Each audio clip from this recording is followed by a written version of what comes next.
Hello, friends. This is Tyler Gardner welcoming you to another episode of your money guide on the side, where it is my job to simplify what seems complex, add nuance to what seems simple, and learn from and alongside some of the brightest minds in money, finance, and investing.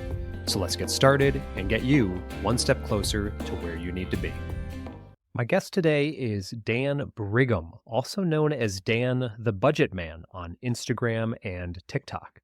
What initially drew me to Dan's content and his spirit of creating is that he's highly practical in his approach, and he is not selling you on, well, anything. No courses, no paywalls, no subscription services, no nonsense. Just financial literacy through the simplicity of note card math and his controversial series, Smart Guy versus Dumb Guy. Additionally, Dan's story is one that many people can relate to. He was over $100,000 in debt not too long ago and simply felt left behind. By harnessing his natural capacity for grit and dedicating some time, well, a lot of time, to his own financial literacy, he was able to pay off his debt in just 2 years. Not only that, but he now commits a great deal of time to helping others do the same. His mission is to inspire people that they can, in fact, change their current course. They can build wealth, and they can, with hard work, ultimately be financially free.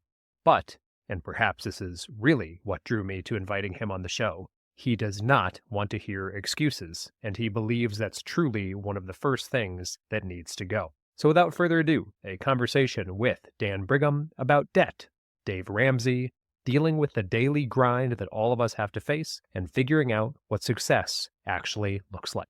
We live in a world where everyone online these days is a guru or an expert or a money coach, and half of them are just shouting louder than the rest. How do you think about earning trust and standing out without sounding like just another guy with a ring light and a Canva template? In other words, how do you specifically build trust from an online and highly skeptical audience? On the one hand, I posted this video over the weekend and it was about investing. And when I talk about investing, I'm really just encouraging people to do it and not necessarily telling them what to do, because there's other people that can tell them what to do, but more so just being like, hey, this is the value if you start doing it. And I posted it and it actually started to take off and do well. And there's always one comment that might stand out to you. And someone commented and was like, do you have your Series 7? Yeah. And I was like, you maybe just obliterated my entire credibility for talking about this, And so I definitely feel like an imposter at that time. And I've gotten very comfortable of just trying to tell people I'm not an expert on this. And I think what people are craving oftentimes isn't necessarily the fact that I'm credible. I think that they feel like they can trust me because they've been following what I'm saying, and I've provided this level of consistency that I can be trusted. And if these people are trusting you, then you need to have that integrity. And rather than focusing on my credibility, I need to show my integrity. And it's really hard to do that. You can show your credibility immediately. It takes a long time to show your integrity. So I'm curious, how do you think about building that kind of trust in a space where so many people are performing expertise instead of embodying it? The first part of that is, what is your personal goal? What is your agenda? Because we do all have an agenda, and I don't sell a course. It's one of my taglines. So even if I wanted to, it's too late. I've already told everyone that I'm never going to do it. So I've kind of like, and trust me, once you say it, myself. You better stick to that. Yeah. If I just give a lot to people, I trust that I'll get a lot back in return. My mindset going into it was just give as much as you can. The last part is that I've been trying to incorporate just being vulnerable about where I am. Like, I was the broke person doing dumb things, and here are the things that I did to change. The part where I feel like an imposter sometimes is actually just more the fact that I'm sharing things that I used to do more, but because I'm in a different stage of financial stability and because I'm in a different stage of where I'm building my wealth, I'm not doing the things that I did when I had $100,000 in debt. Even though you may think that you don't always embody what you preach, one of the things that drew me to your content initially was actually your vulnerability. I see very few finance voices who are willing to be truly vulnerable and honest with a mass audience. So could you tell me a little bit about why you decided to open up and get vulnerable with a group of complete strangers on, of all places, social media? It actually goes back before I even started creating content. I started doing Dave Ramsey's FPU, leading a group through it. Could you just share what FPU is? Yeah. Financial Peace University is a 9-week program that Dave Ramsey and his team has put together. Takes you through his baby steps, which are basically the steps that you would go through to get out of debt and become financially stable. And I think it does a good job of just teaching some very basic financial literacy for people that maybe aren't money obsessed, but they want to improve their finances. So we had multiple different groups. For some reason, I got paired up with the group that was single 22 and 23-year-olds. So there was all people just their first job out of college. They have student loans. They have car debt. They are trying to figure out life, right? Now, it would have been really easy for me to just sit in this group and tell them all the things that they need to be doing all the time. But that's not really a great way to create discussion. And so I was talking with one of my friends and I said, well, hey, what's the best way that I can get these people to start actually talking about real things going on in their life? Because in 9 weeks, you are not going to get out of debt, but in 9 weeks, you can change your mindset. And the best way to do that is just to be real with other people and feel like you're not alone. You don't always have something vulnerable that's related to finance. And so when I initially was doing it, I was just talking more about anxiety. I talked a little bit about when I went home to Vermont, how that can be challenging for me. And that doesn't stand out to everyone, right? Like I've actually had people message me and they're like, stay in your lane, bro. Yeah. So it's like, it backfires when you talk about finances and you're trying to help people understand financial literacy. It's really hard not to come off like you're better than the person that you're talking to, which I don't feel like I am. But it's really hard to communicate that in video. And so I'm curious, do you think about that when you're making your content? All the time. And if so, tell me how you deal with that. This was probably a pivot only a couple months ago, actually. And I started to use the first person more and more. And I remember seeing a couple clips, and I think this is familiar to most people, is that one of the age-old rules of conflict is when you're talking with another person to avoid using the second person pronoun, right? You don't say you did this and you did this. You phrase it in first person and say, well, I feel this way and I do X and here's how I respond, right? So it doesn't come across as judgmental. And I guess the English teacher in me always remembers that using the second person in writing is just ugly. To say you in anything just instantly points a finger, and it makes someone feel whether they're judged or alienated or they should be doing something differently. So I shifted to make 100% of my content into first-person content where I just tell people what I do. And that has had an impact on creating a space where I'm not telling other people what to do. And just like you're saying, there will always be the people who chime in and say, well, why are you telling everyone to do X and Y? And I say, I'm not. Listen to the video. There might be some implicit guidance there, right? Especially coming from a place of potential authority. But when I switched to using the first person pronoun, it meant a lot to me because creators like Ramsey do not. And they do point the finger a lot and they do judge a lot.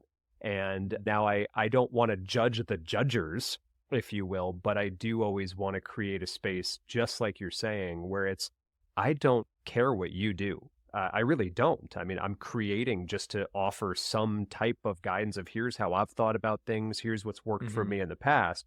But if that's not what works for you, that's completely okay. I'm not in this to be righteous, and I'm not in this to create a space where everyone all of a sudden thinks the way that I do. I find that's been the easiest way to get past this space of judgment. I know that I've hit on truth when I get a lot of negative feedback, right? I know that something I've said has nudged people in a direction that they'd rather not be nudged in because they recognize at least a modicum of truth. And I guess that's where the judgment comes in, right? Is that's where, even though I'm not judging, I think that's what gets the negative reaction. is that people kind of feel like, oh my gosh, like there might be a little truth here. And if there is, that means that A, I might not be doing this perfectly. B, the sacred cows in which I've believed for the last 20 years might not be as sacred as I thought they were. I remind myself that it's way more comfortable to just say, that guy's delusional. I'm okay. I'm not doing anything wrong. Well, and I've noticed you're not afraid in your own teaching to touch nerves. And I mean that as a compliment. So what are the topics you've found that tend to really get people reacting or even getting defensive? Cars are a big one. I always tell people not to normalize having car payments. What is the biggest determinant of someone being able to become financially stable? It's, do they normalize having a car payment? And then the next thing I tell people is you should get a side gig for a year and use that side gig to pay it off in the first year. And then you'd have a paid off car for however many years. And the pushback I always get is, I make $30 an hour. Why do I need to get a side gig? So it's kind of like, that's society's problem. That's not me. I'm not doing anything wrong. So that one really strikes a chord with people. And I just think it's because everyone has a car and no one wants to admit that they made a bad decision. And beyond car payments or denormalizing car payments, what subjects make people dig their heels in the fastest? And why do you think that is? I really wanted to root what I talked about in biblical financial principles. It's one of the things that actually stood out to me about Dave Ramsey. I loved the way that he talked about God and money. He really talks a lot about God will give onto us what he thinks that we can steward. You know, if we're good stewards, God will trust us with more. And I started thinking a lot about that in my own life. Even if I'm making enough money to afford a car payment, to afford all these luxurious things, am I being a good steward with this? Or am I just being selfish? I actually want to encourage people to be very generous with their money. People complain about their society. Well, guess who changes society? People with money. And I always try to explain to people that in these topics, I'm not saying that I'm right and you're wrong. I don't want to push people away from God because they don't agree with my concept of money. And I don't want to push people away from doing the right thing with money because they don't believe in God. I posted something about prayer over the weekend and I got quite a few messages that were like, hey, I love your financial content, but like, keep your religion to yourself.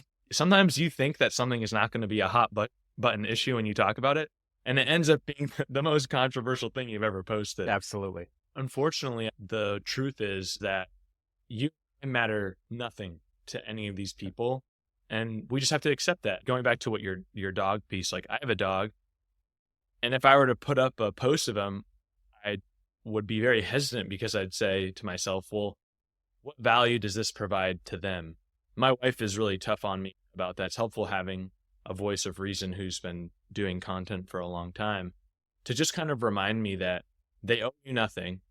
And everything that you do, you have to basically be serving those people. If it doesn't serve them, either they're going to just tune away from you or they're going to do what they're doing, which is like tell you to stay in your lane. If we accept that last part as truth, that people like you and me, and I'll even extend that to creators in general, don't actually matter in the way that I think many creators want to matter, right? Yeah. Then what does success look like for you? And I struggle with this daily. I struggle to think about the end game or what is the goal of all of this. It's really tough to not make that answer ego. There's going to be people where you're part of their journey and you never even find out about it.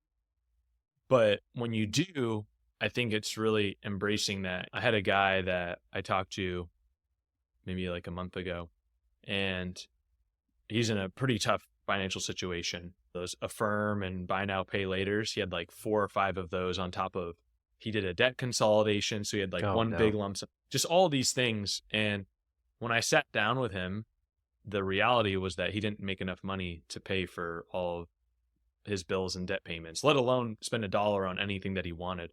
I followed up with him like last week. It hit me hard. I was just like, man, this kid's 25 years old and it's not that he makes bad income. He's just in a bad situation. And so I wanted to really just let him know that there's somebody out there who's rooting for him to help hopefully keep him on track.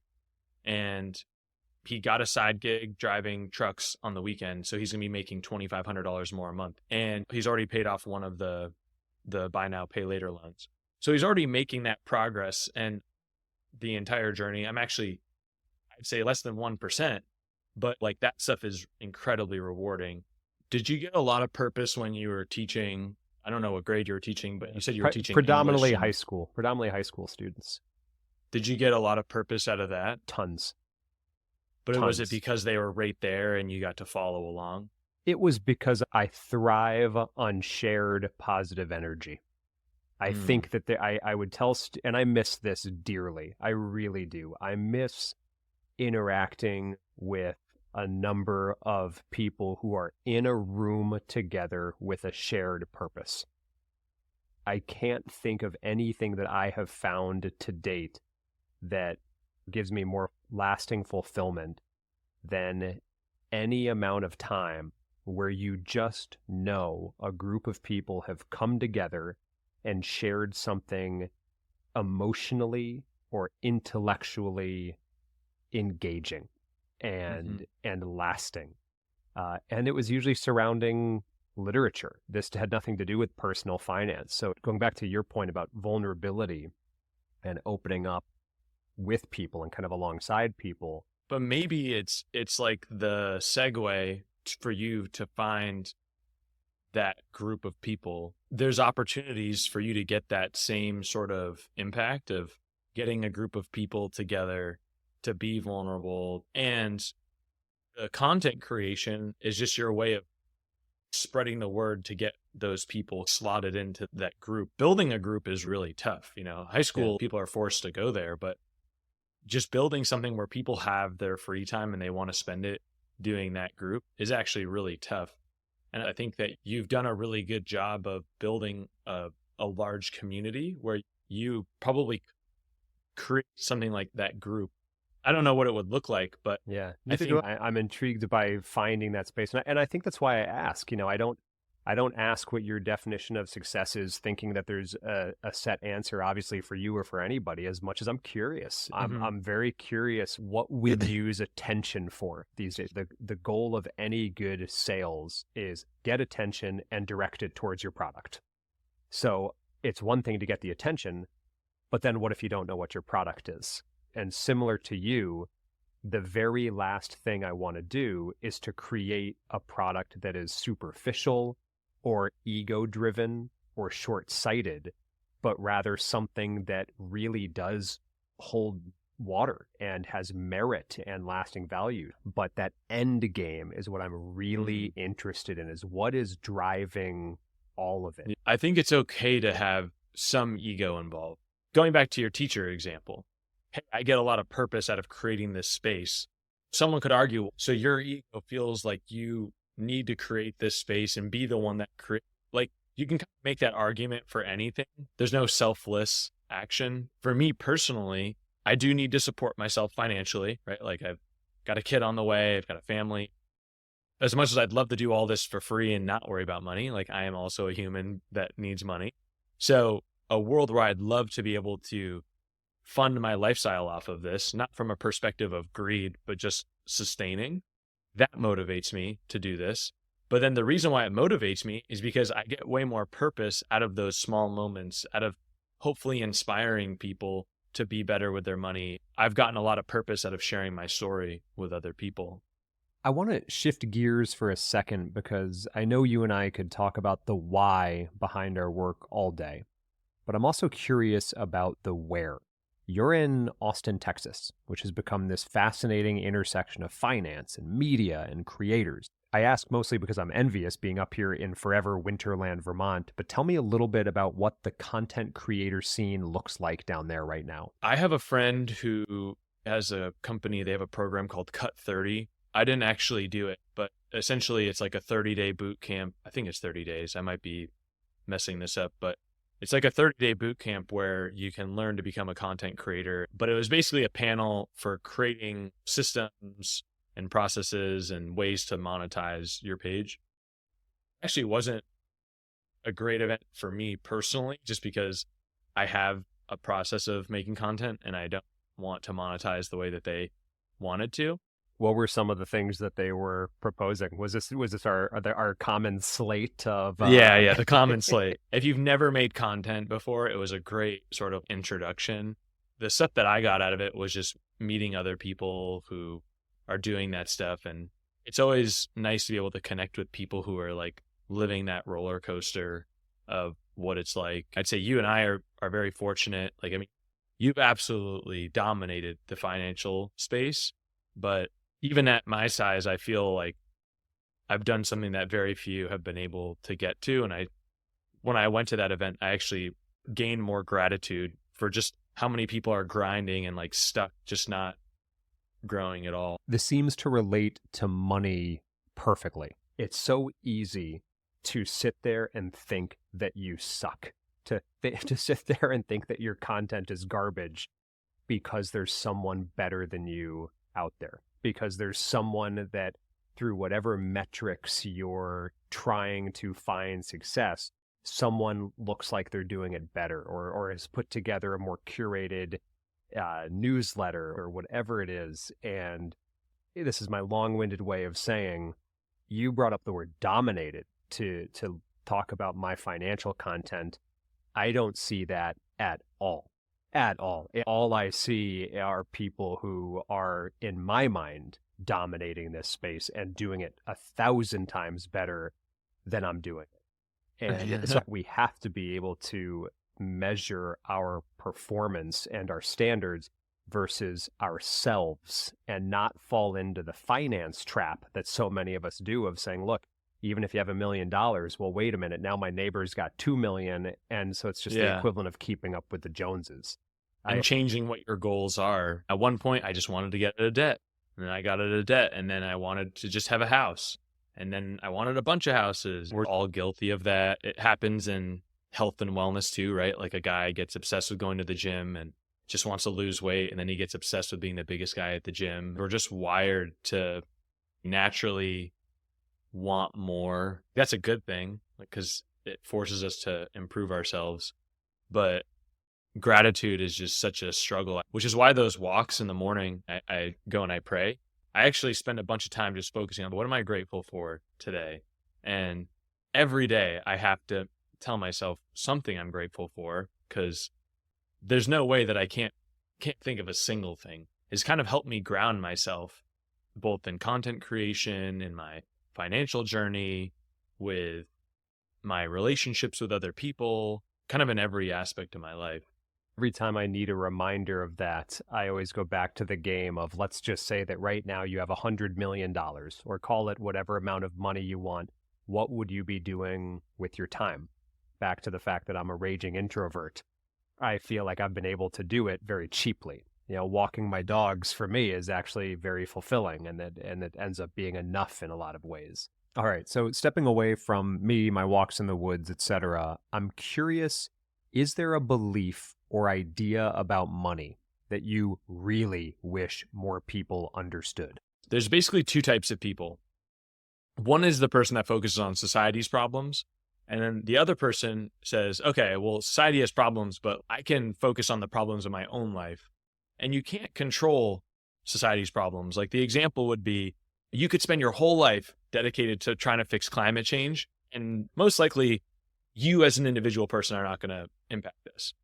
And so the question is, do you spend more time thinking about inflation than you do on your own spending habits? Do you call rich people evil, but you've never actually read a book on financial literacy? And if you're 22 or 23 years old, it's probably one of the hardest times ever to actually get your finances together, with the combination of the fact that you have a phone in your hand that knows exactly how to advertise to you, and your dollar goes way less further than probably any other college grad. But obsessing over that is not helping you get ahead.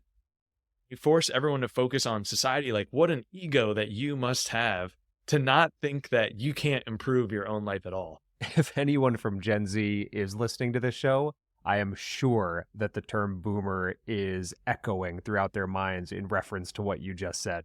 How old do you need to be a boomer? Well, there are two ways that I think about it. One is there's literal definition of it, and I'm lucky that I do not fall into the boomer category. I am a millennial. I'm an older millennial, but I am a millennial.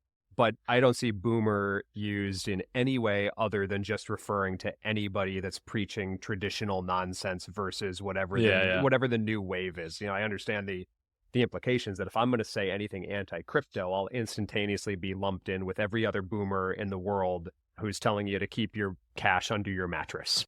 I want to close by asking you to consider, on the days when the work feels heavy and when the mission feels far away, what keeps you going? Because I think this is clearly something that transcends the idea of being a creator or somebody working in media. What's the thing, big or small, that pulls you forward even when you're tempted to hit pause and simply walk away?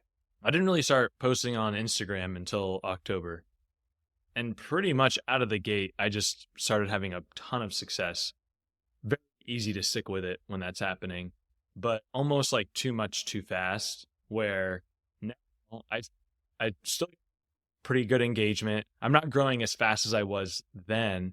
I was so used to this one speed that anything slower, all the negative thoughts and all the doubt that I had in my mind is coming true. And so the moments where I think about quitting are almost like to beat it to the punch and be like, okay, this thing is dying. Before you guys fully reject me, I'm pulling out of this. And you can't fire me. I quit. Yeah, exactly.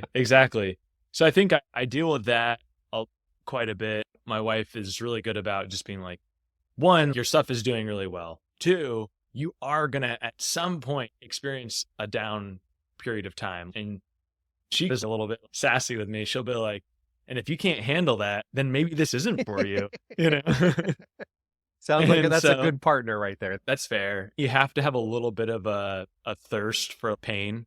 And it's not like physical pain, but the videos that are going to do really well, everyone's going to be hating on you. And then the only time where you're not going to be getting a lot of hate is when there's no voices at all. And that's, which one would you rather have, the hate or nothing? There's your book idea, the hate or nothing. People think that they want to be famous. People think that they want to be well known. And you just have to know, the more famous that you get, the more hate that you get. There's a direct correlation. And if you just think about the most well-known people that you can name off the top of your head, every single one of them are hated. Look at the president of the United States. Yeah, I was just about to say, yep. I remind myself of that one every single time I'm feeling down is, does that comment compare to anything that has ever been said by the opposition about a president of the United States? And not even close. The moments where I think about quitting are actually never the harsh comments. It's so tempting to say something mean, but I never think about quitting in those moments. You hit upon something that is a valuable way to even kind of close out this conversation, though, and tie it all together, is the reality of our need for relevance. And I'll be the first to say I absolutely get hurt when growth rates slow and you feel like, wait a minute, is this it? And it's all done and everyone tells you to get off the stage. And there is the comparison to death that you always want to be relevant somehow. You want to be useful somehow. You want to be offering something to somebody. Sometimes you do all the right things and you still fail. If you could leave people with one book that has influenced you the most, and I know you touched on Ramsey, I know you touched on biblical teachings, one book or text that has kind of influenced your life more than any other that you might recommend for people to think about. Yeah. Well, the Bible is a great book. It's hard to recommend. But from a financial I've never heard that answer, so that's great. I love that one. Yeah, go read the Bible, guys. It's still in print. It's still relevant. From a financial literacy standpoint, it's Rich Dad, Poor Dad. Yeah. I don't actually love the book itself, but it was the first financial book that I read where I just couldn't stop reading it because it was so well written. And it actually just gave me more of a thirst for more good financial literacy books. I love that you brought up Rich Dad, Poor Dad, because even though I don't necessarily love Kiyosaki, I do love the book. And you're right, fun to read, page turner, and anything that inspires financial literacy, fine by me. It was one of the first books that really opened my eyes and got me reading more about money, mindset, possibility, etc. And I'm hoping that this conversation leads some other people to not just be curious about financial literacy, but also your content, Dan. I think you have a ton to offer, and I'm really excited that we got the chance to chat today on this show. Thanks for inviting me. Honestly, when you reached out, I know I said that you're dominating the space, but I truly mean it. I think you're personally probably my favorite creator when it comes to financial topics. And I still learn a lot from your content, even as someone who obsesses over the topic. So genuinely humbled, and I'll send you the $10 that I paid you to say that after the show. But thanks. It's been great, and I'll connect with you soon. Sounds good. Thanks for tuning in to your Money Guide on the Side. If you enjoyed today's episode, be sure to visit my website at tylergardner.com for even more helpful resources and insights.